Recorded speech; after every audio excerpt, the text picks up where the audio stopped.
فملهاش لازمه ان انتوا تشمتوا واحد زي خالد الغندور يطلع يقول لك ايه بعد كل اللعيبه اللي انتوا جبتوها دول وتخسروا من باتشوكا. هي باتشوكا دي يا ابني فرقه قليله ولا فرقه بتلعب في الدرجه الثانيه؟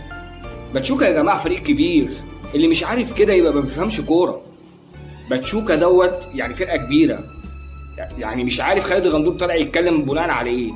تاني حاجه انا متعادل معاها اصلا، يعني تريزيجيه جايب جون عالمي.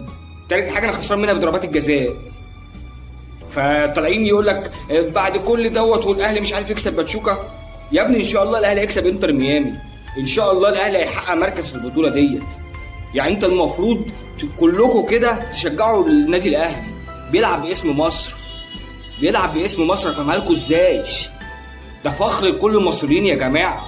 والله اي حد بيفهم هيقول لك فعلا النادي الاهلي بيمثل مصر، فعلا النادي الاهلي بيمثل الوطن العربي كله، فعلا النادي الاهلي بيمثل افريقيا. يا جماعه دي حاجه بالعقل، من غير ما حد يقول لكم، من غير ما حد يقول لكم النادي الاهلي بيمثل افريقيا، بيمثل مصر. افهموا بقى. طالعين تشمتوا في ايه؟ طالعين تشمتوا في ايه؟